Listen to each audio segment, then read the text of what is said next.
Can I get a one in the chat? A one in the chat. Microphone check, baby. Let me know if you can hear me.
Oh, yeah. Peace, world, peace. Welcome back to Goddess Dawn Speaks, aka the $1 trillion goddess, baby. You know what it is. It's a vibe. It is a frequency. And it is a what? It's a mindset, honey. Get into it. They also call me the Queen of Info.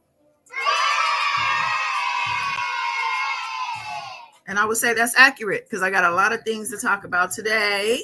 Hope everybody is doing well. I see you, Michelle. Thank you so much. Aisha Stockton. Hey, babes. Wow, Wayne in the building. Thank you, Wow, Wayne. Hope all is well with everybody today. If you're in the bushes, what's going on? Blessings to you.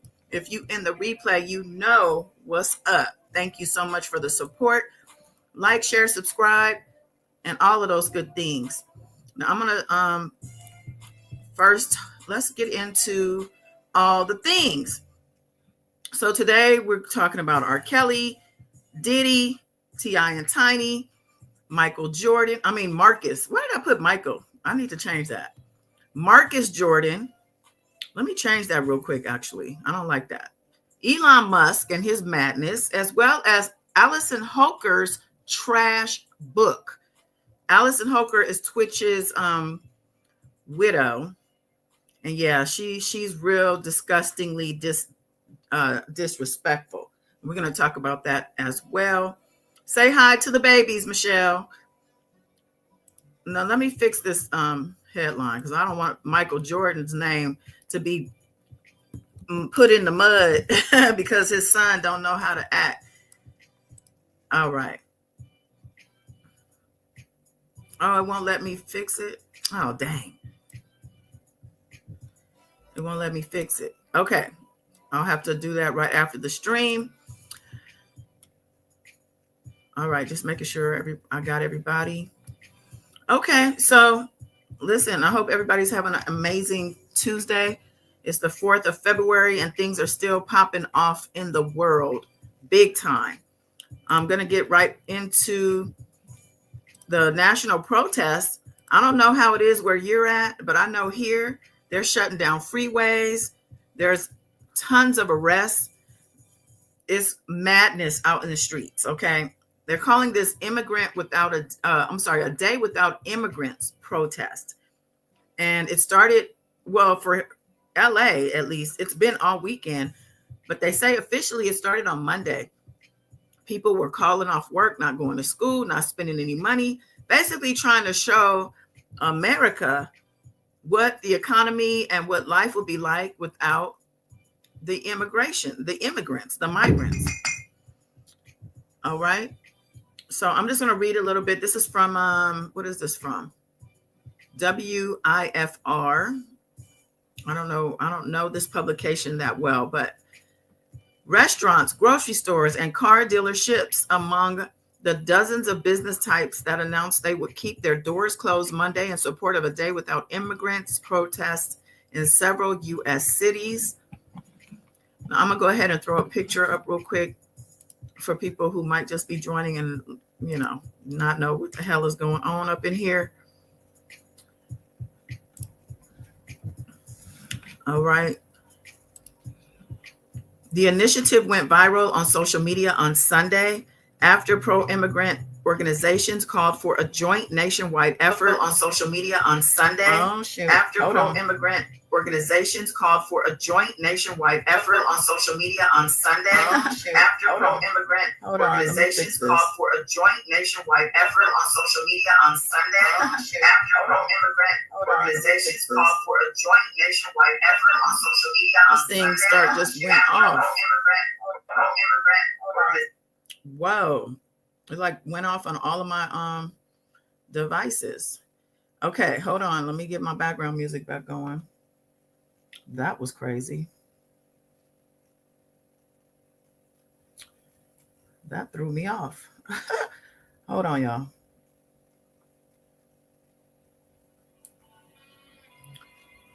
Okay.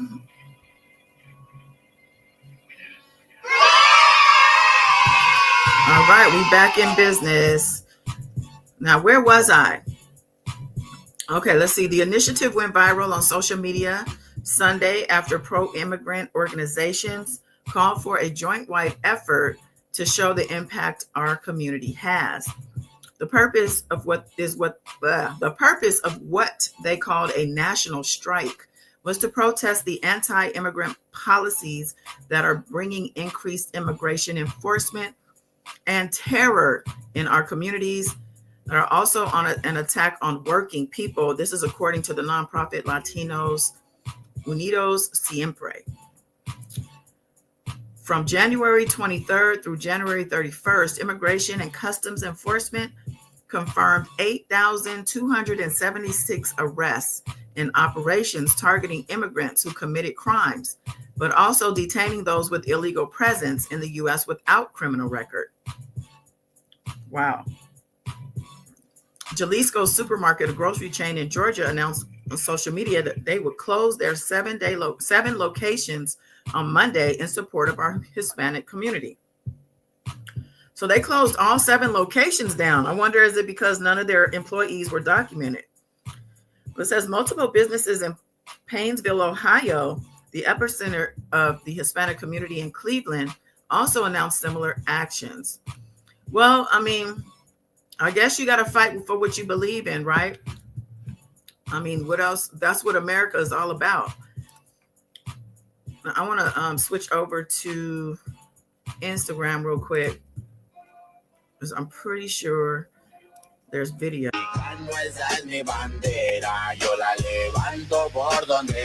This is an aerial view of Los Angeles on Monday. I'm sorry, on Sunday.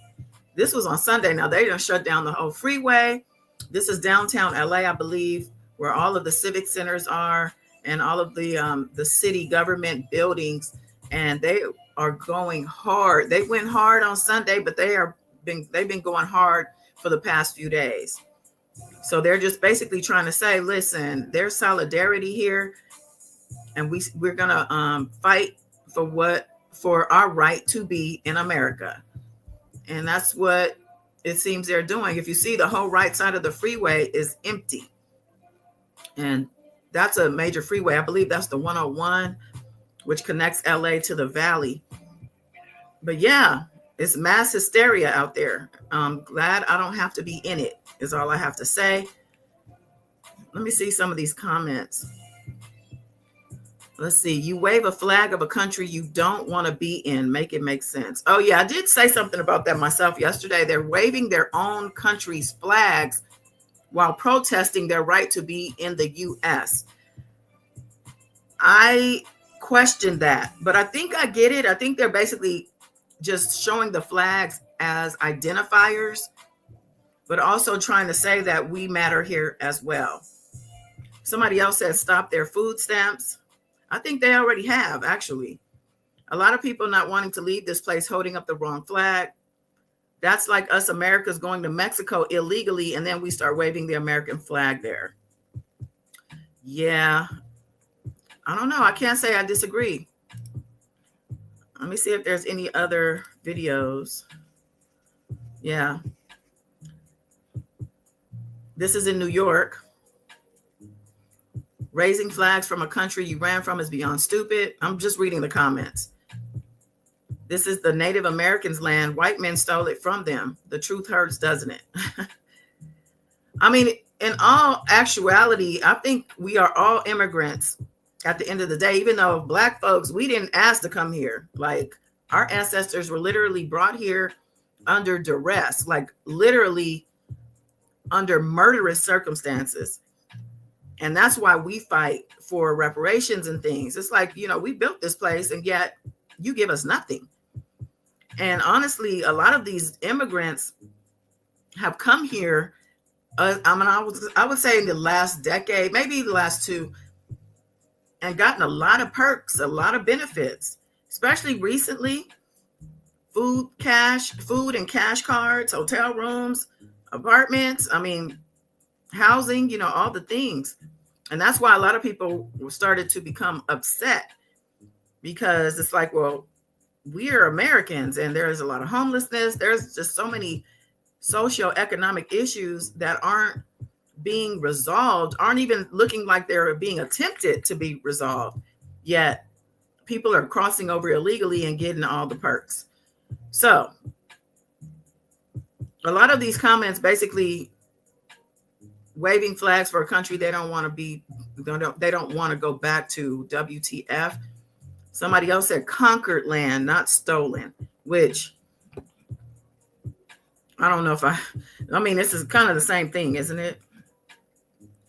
Okay, so, but I think we get the picture of what's happening, and this is going on right now.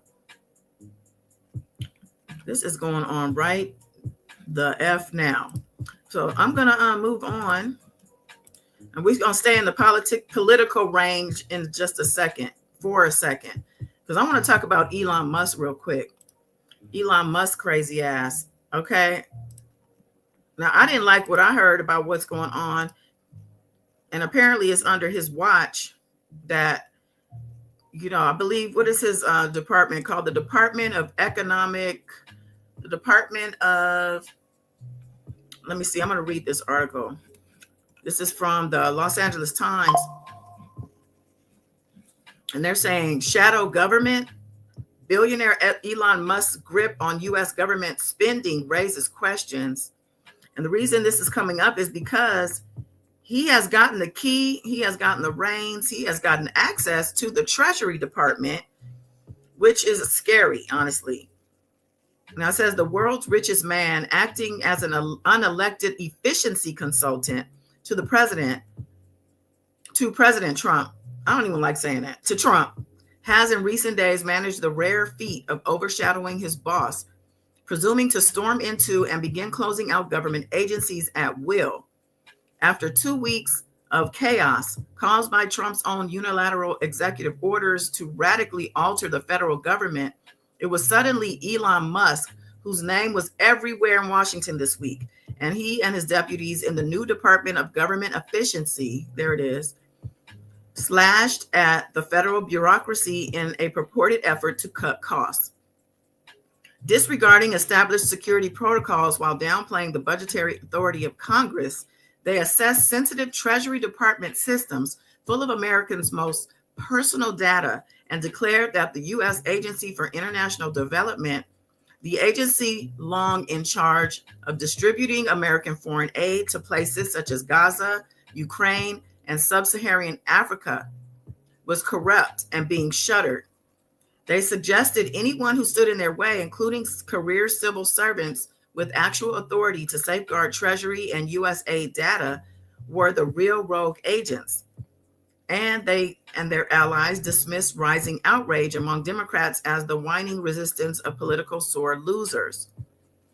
So basically, it sounds like the access is granted because he wants to cut all of this spending towards foreign government based on this article. See, they didn't clarify that. The things that I heard previous to that just made it seem like, oh, he got control over your tax refund, your parents' medical aid, all of these things domestically. But what it also sounds like is he's really attacking specifically U.S. aid, and that's where all that money is going to Ukraine and all these other foreign countries during their wars where we provide support.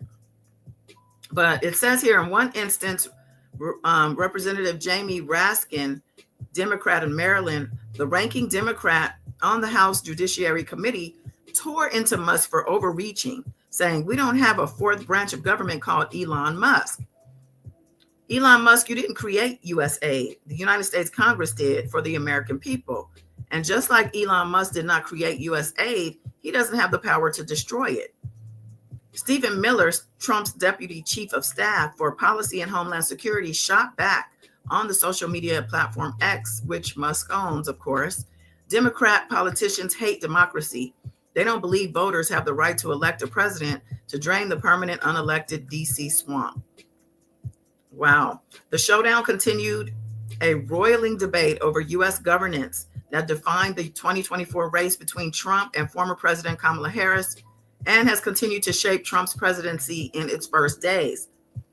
The battle is between legacy government and the legal checks and balances that have held it together for generations, a system Democrats are vociferously trying to defend, including in court, and Trump's new order aimed at tearing down the status quo with the fast-paced slash and burn tactics of venture capital and big tech, where breaking things in the name of innovation is celebrated. So basically Trump and Elon Musk, they say, we're driving change. We're slashing costs. We're cutting government. There's too much government. There's too much money being spent outside of the U.S. There are too many foreign people, immigrants, migrants as well, who are draining the economy, who are also corruptly affecting society, committing crimes, murdering, raping. So I think he's feeling like he's some type of superhero. But the thing is that there's policies and there are protocols in place in order to make these type of changes that he's attempting. But he seems to be just doing whatever he wants and dealing with the consequence after the fact. There's a ton of lawsuits against Trump right now, currently in his new role.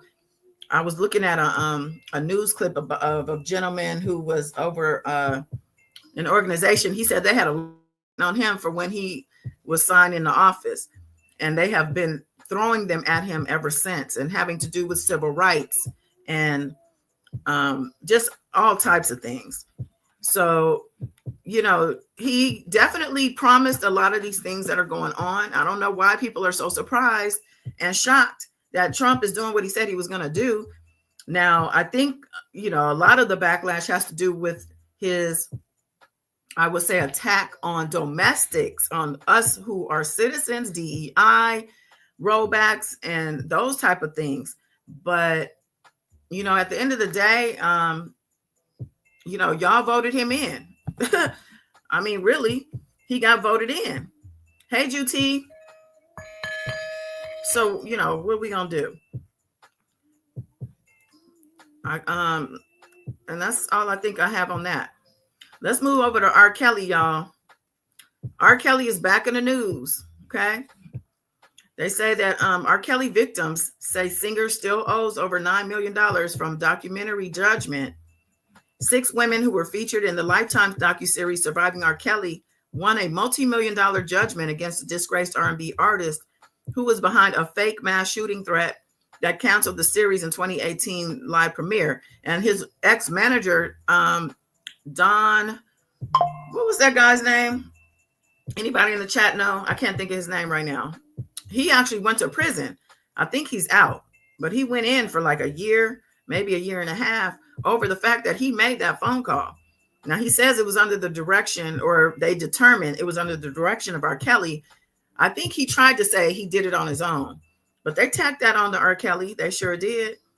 It says in Manhattan, 6 women who appear in the docuseries are trying to retrieve more than $9 million owed to them in a civil judgment against Kelly, who was ruled liable for terroristic threats made against the women in the lead up to the series premiere, according to new court filings. Kelly, his former manager, Donnell Russell, there it is. Ooh, I got the hiccups, child. Being that they don't have his picture, let me throw his picture up here real quick in case somebody pops in here. And they know we're talking about R. Kelly. Donnell Russell and Universal Music were ordered to pay a total of more than $10 million in 2023 after a New York judge ruled they were behind a false mass shooting threat that led to a December 2018 public premiere. That led to a December 2018 public premiere of the documentary being canceled.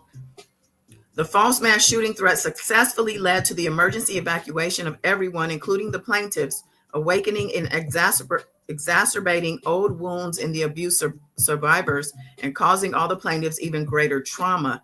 New York Supreme Court Judge Justice Richard Lattin wrote in a bench ruling awarding damages to 6 women.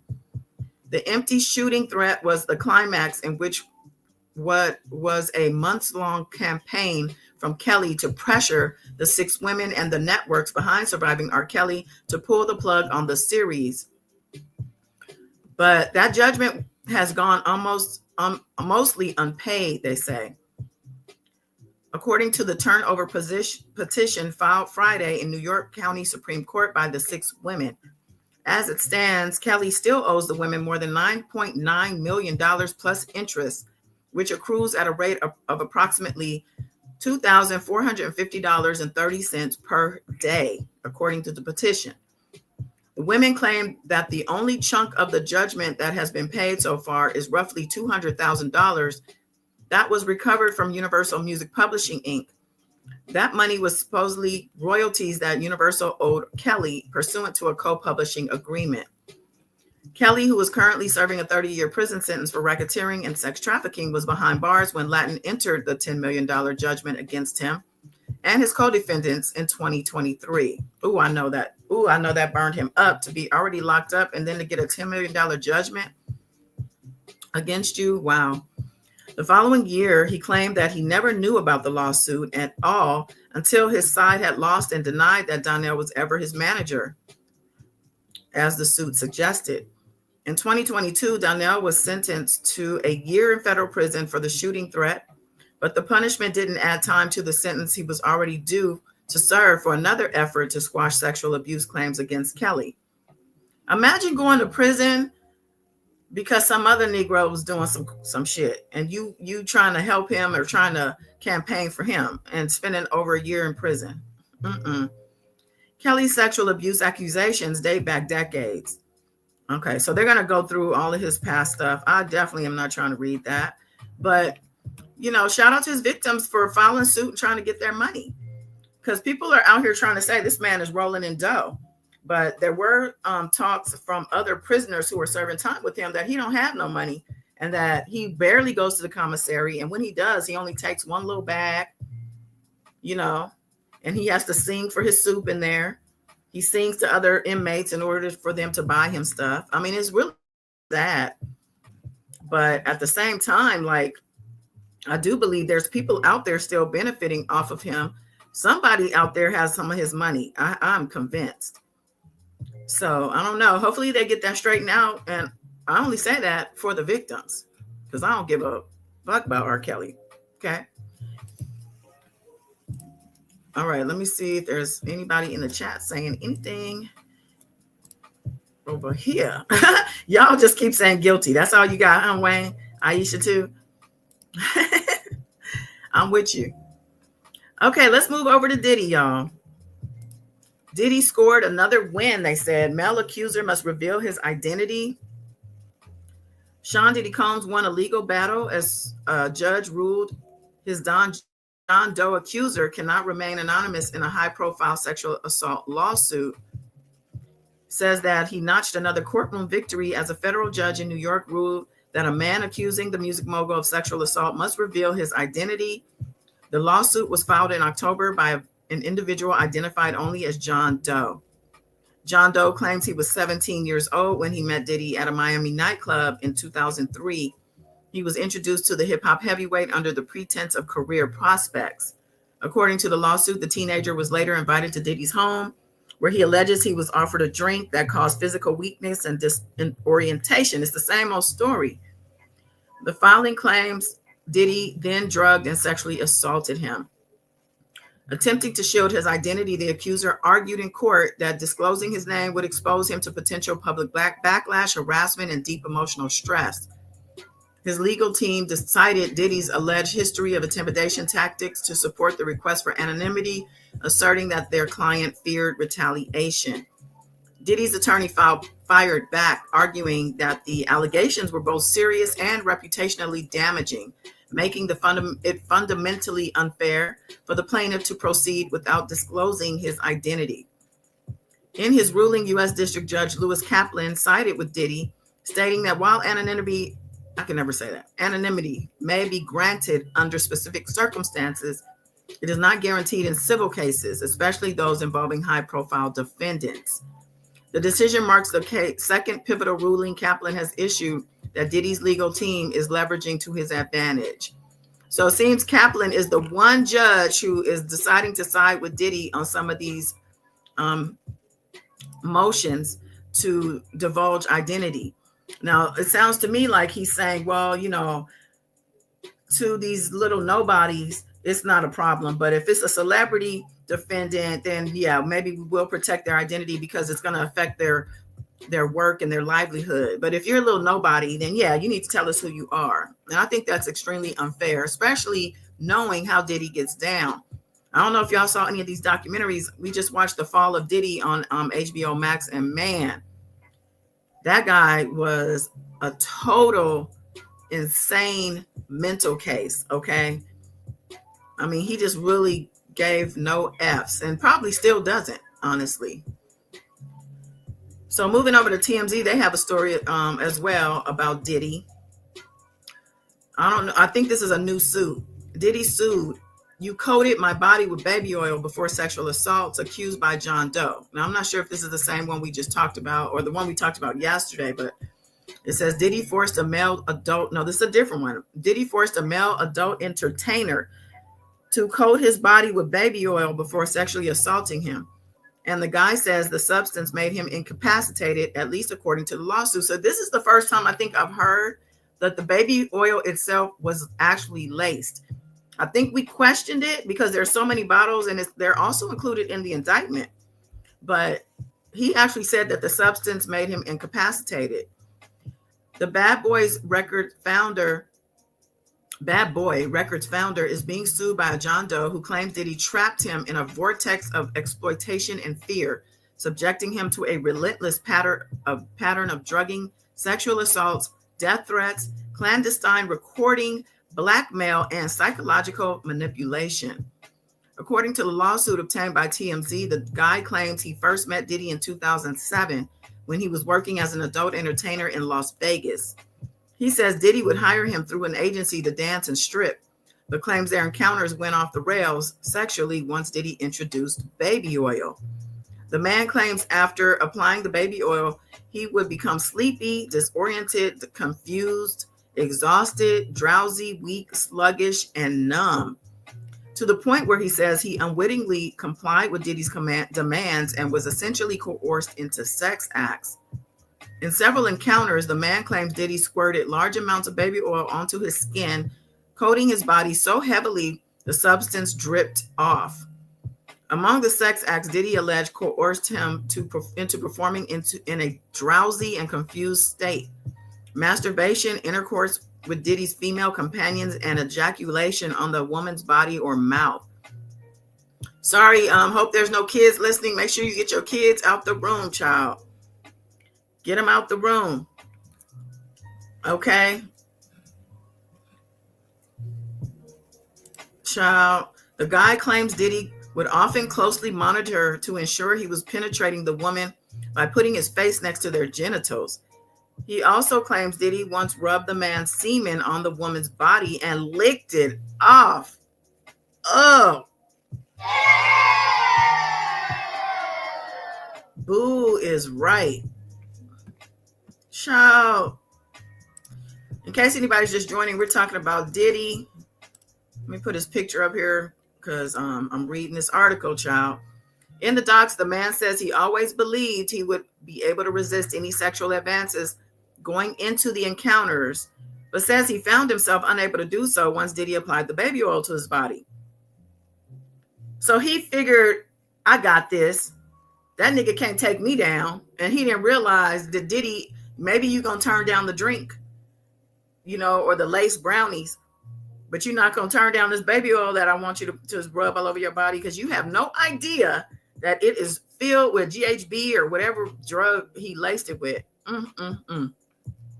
He claims Diddy led him on for years with empty promises. So this went on for years with empty promises of making him a music star and blackmailed him with videos of their trysts.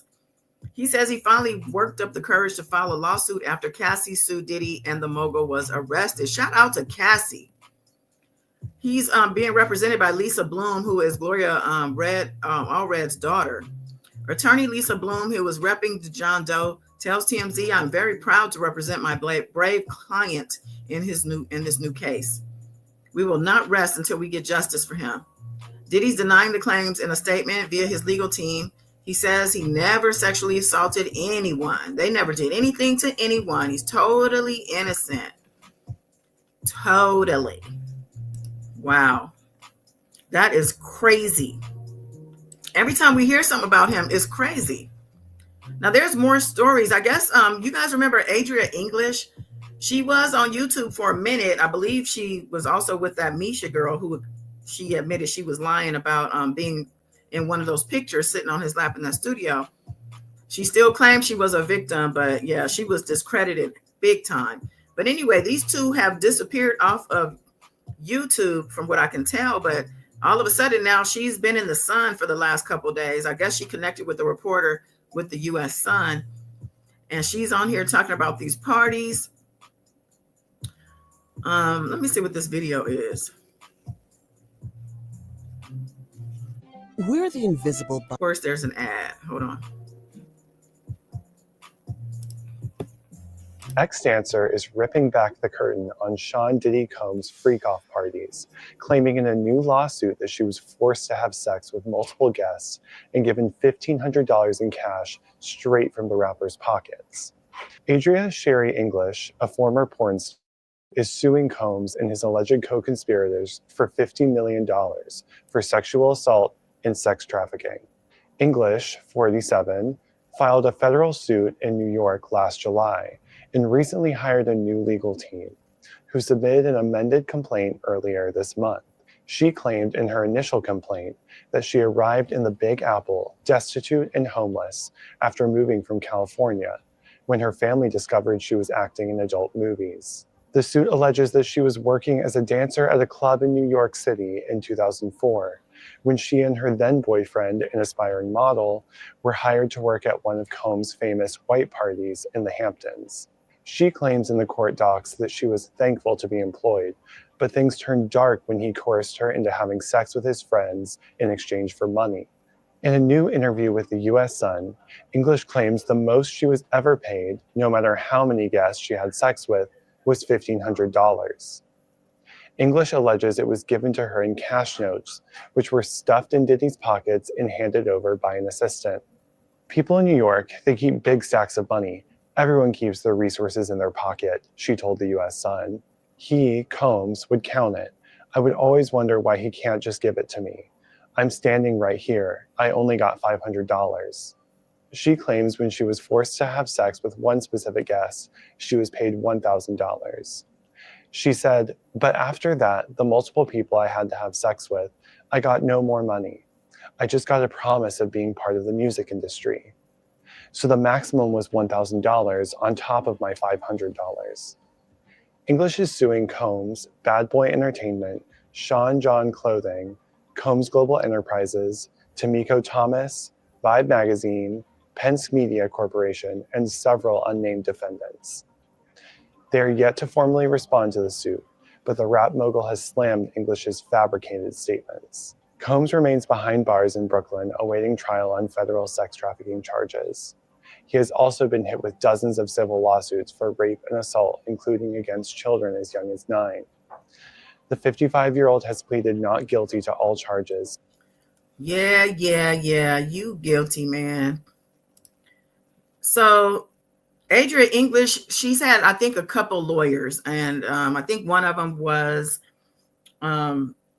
Ariel Kidd Mitchell, who is now being sued by Diddy herself because she represented Courtney Burgess, who went to the grand jury with the flash drive that he claims was from Kim Porter. Diddy been trying to get his hands on that flash drive. He sent another man a demand for him to turn it over to him.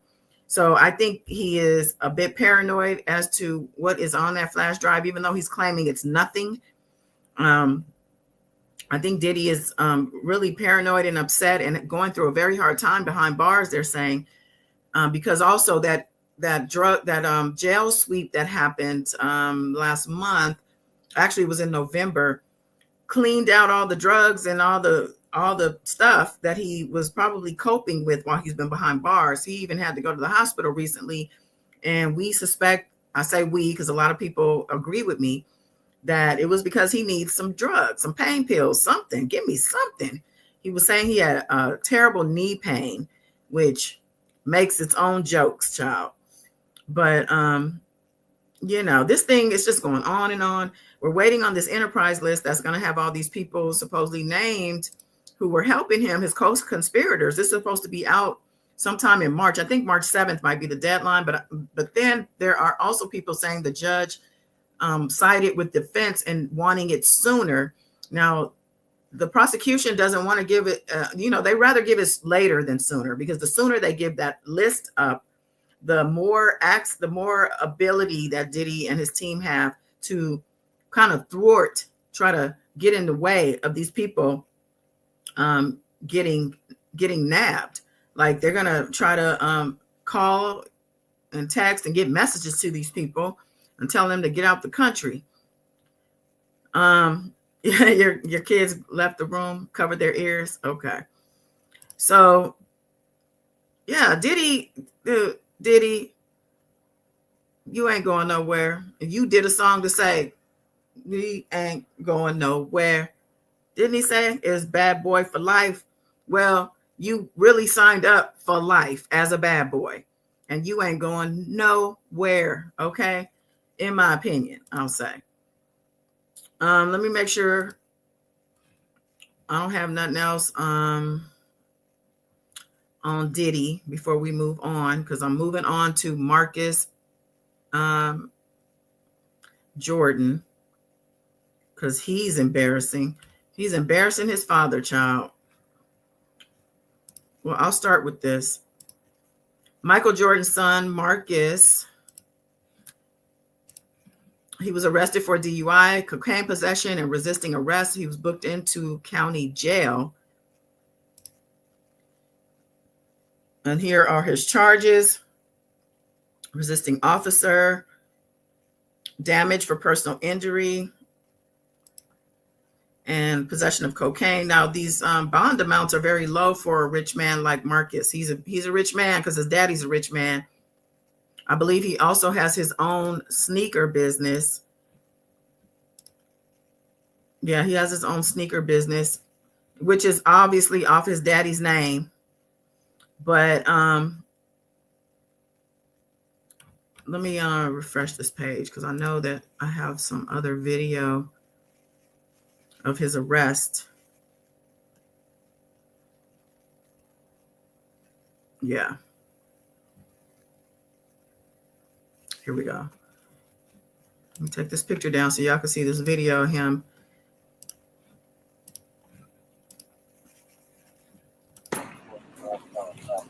You know the trains come by right now, right? No, I know. That's why I'm trying to get the matter. We thought we were making a right, and I turned onto the train tracks, apparently. Yeah. I'm trying. But yeah, we're not getting back in the car right now, okay? The reason why, so... Do me a favor. Keep your hands out of your pocket. Yeah. Man. Yeah. Keep your hands out of your pocket. There's nothing in my pocket. That's all. I'm going to take you down and look at Put hands up in your Oh, man. You know... Bro, I'm Marcus Jordan. I'm Michael Jordan's son. Okay. I'm not doing anything wrong. I'm just trying to get home, and I made a wrong turn. Okay, and clearly, we would just like to get our car off of the train track, It's which true. we were not trying to be on. I seen them snow bunnies in the background. He's not by himself. One of them's in the car. I saw one of them was standing outside, giggling and making it worse for him, dropping his daddy's name. I mean, I'm just saying, if there's 6 of us, and we throw this thing in reverse. Well, I've already got concerns for your level of impairment anyways, okay? So that's why. Because, like, it's not alcohol coming from you, and you're on train tracks, okay? So Come on, man. just listen to me. That's why I don't want you back behind the wheel anyways, okay? I'm fine behind the wheel. I Okay. just would like to get my car out of this. We'll deal with that after this, okay? We'll deal with that after this.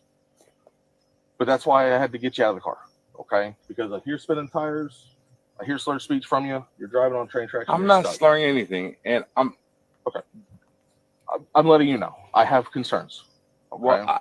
For I your level of appreciate impairment that. Driving a vehicle, I can't let you back behind the car and drive a vehicle. I appreciate your concerns. Yeah, I don't want. But you to I get am hurt. not inebriated. Juliet, I'm not 635 anything that 550 cannot drive home. 9.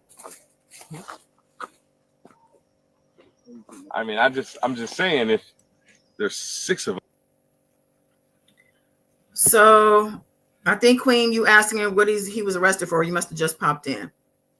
DUI, resisting arrest, cocaine, possession of cocaine. I think those were the charges. I actually had them up on the screen if you want to just scroll along a little bit back. But yeah, he is dropping his daddy's name. Somebody said having coke on him while mentioning his dad's name is insane. I agree. I know his daddy is not happy with this, nor his mother.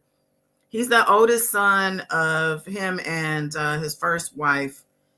I can't think of her name, but the black wife. And this is horrible. Like, you've had every advantage in this world, and this is what you're doing at your old age, at your big age. Is horrible. Let's see. Somebody said police didn't care who Justin Timberlake was. I strongly doubt they care whose son you are. That is true. You're not even the person. You're just the son of the person. So you still trying to drop a name. Somebody said the white girl coming out of nowhere didn't help. I agree. She was making it worse, giggling. Yeah. They all fucked up. Everybody he's with. Talk about, I think he also had a damage of property charge too. I'm not sure what that's about, but I know that he got stuck on the train tracks. That's how the police ended up coming in the first place. Because can you imagine had the train come? Like, hello? Somebody said, thought he would slow down after video went around him snorting at oh, yeah. There's a video. I think I have a picture, which I'm debating. I was debating on showing it. But you know what?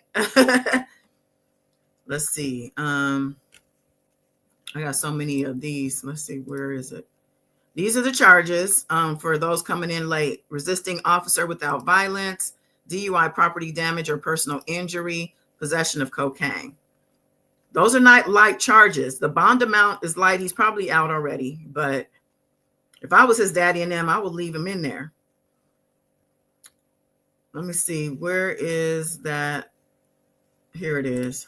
Look at that. He was on. This is actually a still shot of a video that was going around. Horrible. Somebody said he stays embarrassing his dad. Now, I would have thought that after he broke up with Larsa Pippen, that he would be going back to life, back to reality. But it looks like he's still acting a damn fool. I mean, what is the problem? Somebody said, but y'all hate Bronny. Don't bring Bronny in. Bronny is so much younger, too. This guy is, I believe he's 30. Yeah, he's 34 years old. He is too old for this. And how you the oldest of the kids setting this horrible example?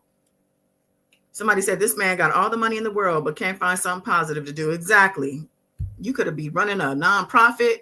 We got all these crazy scenarios going on in society. All these people who are hurting, hungry, and you can't think to you do something better with that money you got. Child. I mean, this might have something to do with the parenting. I don't know. I don't want to blame the parents because I don't want nobody blaming what my son does on me. I guarantee that. Even though he's good. But, you know, he had his days. And, you know, don't put it on me. I did my job. So they said this picture was while he was on vacation in the south of France. So he thought he was free and clear to do whatever he wanted to do. And I'm wondering who the guy sitting across from him might be his Colombian contact. He got a whole plate of this stuff. Child. It's just a shame. Queen said, why not get an Uber? That would have solved all his problems. He don't need to be seeking coke, drinking, and driving while he's born into money. No. Hey, no. I'm not inebriated. Okay. Right. He's like, I'm not inebriated. Oh my God. Special kids, famous kids want special privileges. You ain't lied. Okay. What else we got? Let me see what the article says. Excuse me. Marcus Jordan was at a strip club before getting stuck on train tracks and arrested for DUI. So them girls with him, them women are probably strippers. Let's see. He was found allegedly parked on train tracks inside his Lamborghini SUV before being arrested for DUI. Jordan, 34, was spotted by two officers while sitting on the tracks outside Maitland, Florida, after fleeing a traffic stop early Tuesday morning. So he's just sitting on the tracks. And if they hadn't found him, it could have been worse. After approaching the car, the officers noticed damage to his vehicle, indicating he had been trying to get his car off the tracks. The tires were halfway buried in the dirt and rocks on the tracks from being spun repeatedly. So he just basically dug a deeper hole for himself. Let's see. Jordan, the son of NBA legend Michael Jordan. Of course, Michael Jordan, you know, he's going to be attached to this. Told officers he made a wrong turn. They said noticeably he had bloodshot and glassy eyes. Officers stated Jordan seemed confused where he was located. According to the report, Marcus admitted to consuming some alcoholic drinks earlier in the night and said his final stop was Rachel's Gentleman's Club, which describes itself as a steakhouse and a strip club on the website. They promoted all of them Mondays on their site, during which customers can order bone-in ribeyes and a steak trio at a discounted price. Now, why are they doing a commercial for this place? Marcus was allegedly unable to successfully complete any field sobriety tests on scene, and officers noted the odor of alcoholic beverage getting stronger as he spoke. This is his mugshot, which will live in infinity on the internet. in infinity and beyond. When Marcus reportedly refused to get into a police car, he became agitated and irritated and questioned why he was getting treated like a criminal, like he was doing something wrong. After Marcus was successfully in custody, officers allegedly found a bag of cocaine in his pocket, child. Per the report, Marcus was singing all the way to the Orange County DUI Center, and the car began smelling strongly like an alcoholic beverage. So he was singing in the car, stinking up the car, and he was in Orange County at that. If y'all don't know, Orange County is the whitest county in Los Angeles, or right outside of Los Angeles. Wow, it's like 40 minutes outside of LA. Marcus, who played college basketball at the University of Central Florida, is the second oldest. Oh, he's the second oldest, my bad. Second oldest of Michael, 61. His first wife, Juanita, that was her name, 3 children. So he's the middle child, second oldest. I thought they had 3 kids, right? The former couple also shared Jeffrey, 36, and Jasmine, 32. So he's the middle child. He's Jan Brady. Michael and his second wife, Yvette Prieto, whom he married in 2013, also shared twin daughters, Victoria and Isabel, 10. So he has a 10-year-old stepsisters. They're twins. Look at the example he's setting for these little girls. In recent years, Marcus has become well known for his dating life. He dated Real Housewives of Miami star Larsa Pippen on and off from 2022 to 2024. And I know Michael is glad that's over, because I know that he didn't like that either, because she was really after that money, honey. I know that was the only reason she was dating him. She was like not twice his age, but she was like 50. And frequently he appeared on the Bravo show. And, of course, she was formerly married to Scottie Pippen, who was on Michael. He was a teammate of Michael's, but at the same time, they were also rivals in real life. That was awkward. Both of them also, Marcus and Larsa, appeared on season 2's Peacock's reality series Traitors. She had him all on the TV, sporting him all over the television airwaves. This my man, this my man, this my man. Hey, PJ Corleone. So let's see. Michelle said that's not going to get you anywhere nor out of trouble. He could have hurt himself. Police saved his life. Exactly. Thank you for the bells, Wild Wayne. Okay, what else we got? Okay, yeah, I think I'm winding it down. Child, Allison Holker. If y'all don't know, let me put a picture up in case you don't know who she is. This woman, boy. Okay, you guys remember Twitch? He was the dancer he was a DJ for Ellen. He was also a dancer on So You Think You Could Dance, a very beloved personality on television, very much beloved. I mean, he's a bright light. I mean, he almost got me 1 million views on a short I posted recently. If you haven't been to my shorts, click on the shorts page. There's thousands of comments, and I think last time I looked, it was close to 800,000 views. Thank you for that. And a lot new subscribers because of these shorts. These are where all my new subscribers are coming from. All the shorts that I've been posting, getting a lot of traction. There's also another of a Tupac doppelganger that people are like, oh my God, is that him? Even though he would be in his 50s, this guy's young, but he looks just like him. So go to my short page and check that out after the fact. Nevertheless, Allison wrote a book, child. Twitch supposedly unalived himself. A lot of us don't believe that is what happened. She's a weirdo. She has been all of his friends and family since she's been promoting this book. She promoted this book on People magazine and did an interview. And she said a lot of things that people were like, wait, hold up now. She accused him of having addiction, depression, and childhood abuse. He never said these things. She claims she found this stuff in a journal in his closet after he passed away. And now she's putting it all in a book. And it's disgusting. Now, the book came out today, okay? And a lot of things are coming out that she put in this book. And so if I have a lot of things about this and her on my other channel, The Nosey Goddess, Nozey Goddess. Go check that channel out if you haven't and subscribe over there. Check out those videos because one of his friends exposed her on a phone call. She made his family sign an NDA at the funeral, child. Oh, Miss Sunshine, hi. I'm sorry if I missed you.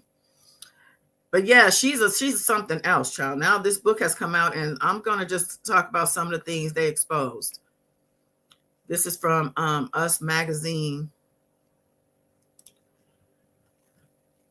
So I'm not going to read the whole article, but it says Allison Holker writes Twitch Googled suicide hotline months before death in book.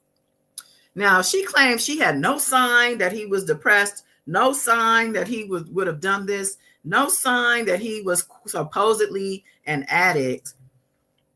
She supposedly found some things in his closet. Let's see. It says Allison Holker detailed her relationship with the late Stephen Twitch boss in her newly released memoir, This Far, My Story of Love, Loss, Embracing the Light. And I'm going to say this. Don't buy that book. Don't buy that book.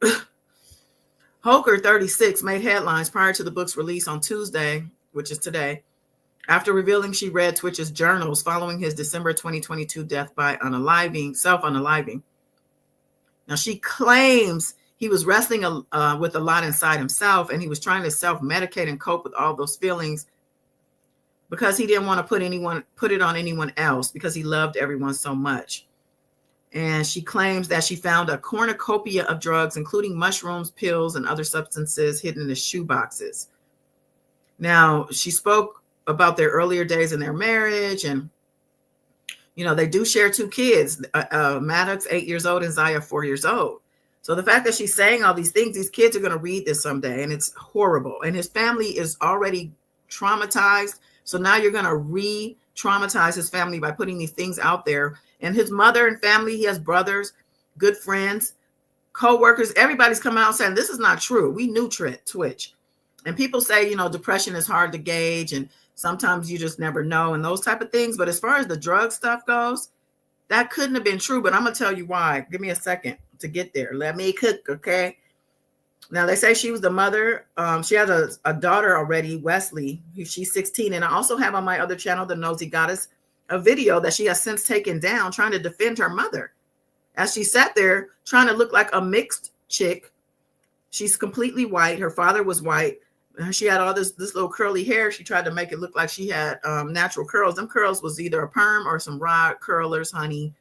And she tried to defend her mother. And I know she's a kid, so I'm not going to go into that too much. But go look at that video. But anyway, he treated her like a daughter. He raised her from like 3 years old. And she talked about him like she didn't care one bit about him. Now, I'm going to go into some of the things she said in this book. Now, first of all, she claims that he bought her a black Prada suit for their anniversary present, which was right before he was murdered, or before he self-unalived, they say. And she questioned, did he buy me a black Prada suit so I'd have a nice outfit to wear to his funeral? And if he did, was it one last gesture by an incurable romantic, or just messed up beyond belief? This is what she wrote in her book. She also said that he fluctuated between genuine happiness and a profound sadness, flipping the two as if his brain were on a dimmer switch. Now, mind you, his mother is going to read this. This is horrible. Now, she talks about how they met. And now, mind you, there's another YouTuber, Sunday. I think her last name is Omony, Omony, I believe. Sunday Omony. She has a lot of series of videos on Allison. Because Allison, who claims this man was an addict and all these things, she herself has like 2 DUIs on record. I have detailed one of her arrests on my other channel, The Nosy Goddess, N-O-Z-E-Y Goddess. Go check that out. But it was embarrassing. She actually got a warrant because she didn't show up to court. She's the one who was on alcohol. Twitch was helping her to get herself straight. And that was 5 years into their marriage. Now, she claims that they got a lot of racist pushback once they got married, or once they got together, or once they were dating. They got a lot of racist comments from both black and white people. But she tried to kind of paint their relationship as this like romantic fairy tale, when in actuality, according to Sunday, who did some dang research, okay, she said that Twitch, out of his own mouth, said this girl gave him her number and he never called her. He took the number. He thought she was cute, but he was focused on his dancing. And the thing is, when they first met, I believe he said he did eye her at first, tried to talk to her, but she brushed him off because she felt like he was a nobody. He was just a dance contestant who I believe he came in second place in like season 2 or 4. I can't remember which, but before he started making a name for himself, he tried to, holler at her, and she didn't give him the time of day. But fast forward, when he's becoming popular, making a name for himself, she started, and he was in a movie. That's the thing. She starts looking at him different. Now she starts stalking him, showing up to the premiere, showing up to some of the rehearsals and things, because she's also in that dance world. She was also a ballroom dancer, not a hip hop dancer, but all of a sudden she's with Steven, and she's this hip hop dancer doing all these things with him. Everything he did, she wanted to be right there with him. They call these people, they are spirit. These people, there's people who will see a light in a person and see that they're destined for some greatness, and they want it. So they get close to them, they gaslight them. And really, honestly, they're just jealous of them and don't really like them and don't want them. They want to take their light. And this is what she was doing. This is evidenced by everything that's been going on post his death. He's not even on the cover of the book, yet the book is all about him. Why not at least put him on the cover? She even said in the interview, she doesn't want people asking her about him anymore. They asked her, what do you want people to know? Like, what do you, she's like, I want them to know about me now. I want them to see me as an individual person. But yet all you could talk about is him. And you're lying on this man. And I'm going to keep going and tell you why she's lying. Now, she said that the fact that he was becoming social media famous, that might have been a part of why he was depressed, because he didn't really like that, all that social media stuff. She said it became a stressor for him, but she was the one, you could tell if you go on their TikToks and stuff, she was probably the one pushing that. She's the one who wants the fame and that life.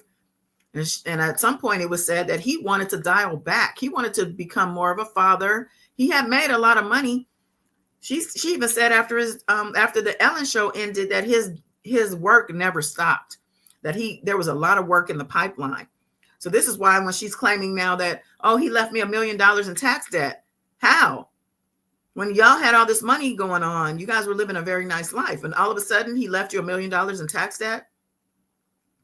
Now she claims that, and now she's also claiming that she had to climb up out of that debt on her own merit. So what she's trying to do is say, he didn't leave me anything. So she didn't want like his family members or anybody trying to outstretch their hands and get any money or anything from what he may have left behind. Not long after he died, she upgraded to a new $5 million house in Encino, which is a nice area in the valley. How you doing that if you $1 million in debt and you don't have the money? She's all cap, man. Now, she also said that he had done an ayahuasca trip, which is like a spiritual trip, if you don't know. And I don't know if there's some type of substances involved in this, but it's supposed to take you to another place, like another dimension, child. It's for healing purposes. But she claimed that he didn't stick it out and he left early. And because of that, it had an adverse effect on him. So she's kind of blaming the ayahuasca as well on his deep-seated depression and problems. And she also said that he started collecting really dark art, that the art had like X's on the eyes and they were really weird to her. But she just kind of said, okay, well, cool. If this is what you want to do. She said she kind of just went with it. Yeah, she just said his behavior changed after the failed ayahuasca journey. Now, there's a part where she says that he sent her a picture of a tree emoji, and she said that was their signal that he was stopping at a marijuana dispensary. Why would he send her that unless she also smokes? She made it seem like she didn't find out that he was smoking like he did until after he died. And now after the fact, she said she saw some cameras from their house cameras that he was sneaking outside and doing it at night and in the morning. He was sneaking out at the Ellen show on breaks and doing it at the Ellen show. I mean, you might have been the problem why he needed to smoke so much and get his mind off of whatever problems he was having. But she said right before, I think the day before he disappeared to that hotel and supposedly unalived himself, she said he came home and he was acting terribly strange. She said it was out of character that he had called her even before he came home, and she sounded freaked out. Something was going on with the man. She said that he came home and he apologized. And when he woke up in the morning, He apologized profusely for his bizarre behavior and explained how worried, she said she explained to him how worried he had made her, and he apologized. And he said he didn't remember because at some point she said he told her that he lied. And she didn't know what he was talking about. When she asked him, he said, I don't remember saying that. So the day he died, supposedly, so she didn't call the police. She said he was missing for a whole day. And supposedly she went to the police station, like ran. I don't know. She didn't do that phone call. She didn't want it recorded. She went in person and filed a missing persons report. And then she said she started calling rehab facilities, thinking that maybe he checked into a rehab. Now, she said she keeps emphasizing this drug use. Now, she said that she was going through something and that now he was getting help, and she was happy and excited that maybe he did go to rehab. She said she was so in her head about things that she didn't even hear the helicopters because the hotel or motel that he went to was nearby the house, like a mile away. Well, apparently there was helicopters and police sirens. And she said about 20 minutes later, 2 cops showed up, and when the third officer came, he looked at her sympathetically with compassion and asked her to sit down. And that's when her heart sank, knowing that she was going to get some bad news. And then she claims after the fact that he comes to her in her sleep and says, I'm sorry, I love you. And that he was giving her signs because she asked him, to protect the family in your afterlife state. And she claims she was getting signs from him in the house. And then she claims that she started seeing stray feathers, which she read a book that claims that these are messages from the deceased. But then she said it started getting overwhelming and she had to ask him to stop. As if he's bothering her. Like, girl. So now I know she did an interview that said he comes to me. I still talk to him. We still talk. But now she's making it seem like, I had to tell him to leave me alone because it was too much. But they the LA Times posted his autopsy report 6 months after his death. And guess what? They found him totally clean. His system was clean. No drugs, no alcohol. So everything you're saying that you printed in this book for his children to find, for his family to read, his mother, his brothers, his friends, lies. How is he so heavily drugged and all these things that you claim, yet his autopsy report, his system was clean? Something ain't right. And I think they need to reinvestigate his death. Because according to reports, they closed the case pretty much immedately, like claimed it was a suicide and closed the case immediately. Now, a lot of people are saying that Ellen could be attached to this because Ellen has a horrible reputation. Ellen herself, I think she moved out the country when this Diddy stuff started coming out. Her and Diddy were real close. He was on her show a lot of times. And I remember one time on the show, she presented some children to him. Now, there are some real dark rumors about Ellen and Diddy. They also say Twitch could have been in the closet and that Diddy might have also got his hands on Twitch. Because Diddy would do this. Somebody like a Twitch, Diddy would see him and say, you know what? I want that man. And he would coerce the person to come, call Twitch up, tell them I want to have a meeting. Of course, they're going to go see Diddy. He's a dancer. He got to keep his, especially with Ellen ending, he needed to make sure his pipeline, like she said, was full of work. So there's a lot of speculation around his death, yet they closed the case real quick. They claim that the evidence of the autopsy proved that it was a self-unaliving, but these things can be staged, and we know that. So Michelle said, need that money. Lon or Lon. Hi, Lon. That's who he chose to wife up. That's what a lot of people say. Well, he chose her, and that's true. But if you listen to how they linked up, she pursued that man heavy. When she brushed him off. But then when he started making a name for himself, she pressed up on him. Okay. Hey, Black Letter Law. She pressed up on this man. And they say that I think she was his first real serious relationship. So he hadn't really had a lot of experience in the world with women. And I feel like she took advantage of this man, that she gaslit him and made him feel like that they were a match made. People know how to manipulate people, and I feel that's what she did. I'm gonna stick by that. But yeah, she has a book out, and the book it looks like it's a top seller on Amazon. And you know, she gonna get hers though, because that's how God works. Yeah, she is strange. She's something else. She is weird. Okay, so I think that's all I got on that. Well, let me go over here because I want to see. There's some story on Instagram. I want to see what the comments say about her. There's some stories on Instagram I was going to touch on too, but I don't know that we're going to get to that. Where is the story on her? 50 Cent and Rick Ross going back and forth. Now 50 Cent falling out with Big Meech because he linked up with Rick Ross, his enemy. Okay, some of these comments, I put a comment, disgusting. Somebody said, I thought she didn't know about the drugs till after he died. Exactly. Says she's the one who needed to sign the NDA. Exactly. She should be ashamed of how she's talking about the father of her children. Exactly. Somebody said, okay, you were on TikTok every day and dancing, smiling. You said nothing. But now he a dead man. You and can't defend himself. You tear him down. Okay. And he was your husband too. Okay, we believe you. Somebody said, I know a lot of smokers that smoke more than 2 times a day, and they are functioning people high off of life. That smoking weed line is disturbing. Real smokers, no smoking wasn't it.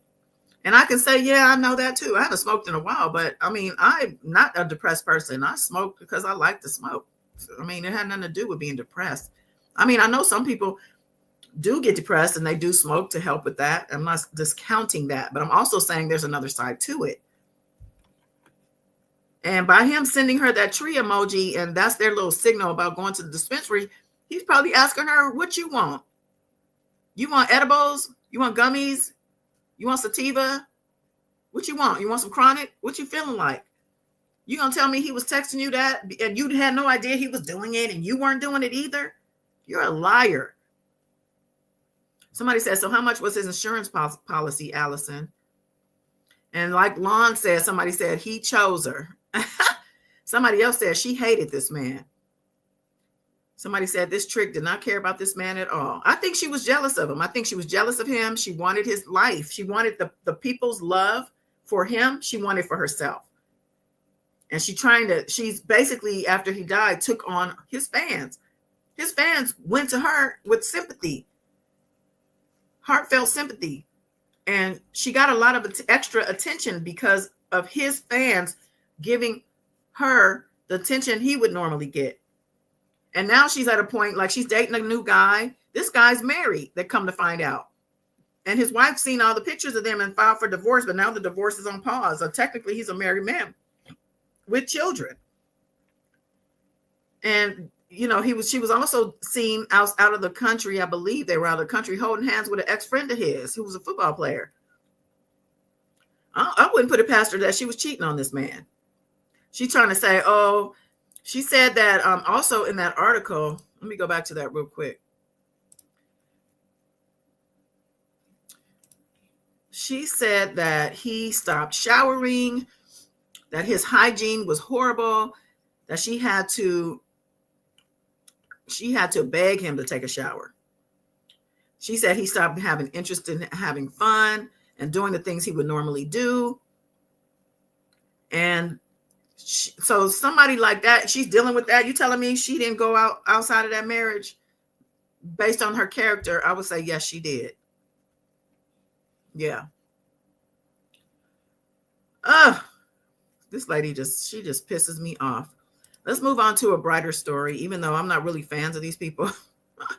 But T.I. and Tiny. So T.I. and Tiny, you know, they won that big judgment from that toy company. They went through a couple of lawsuits with this toy company before they finally won.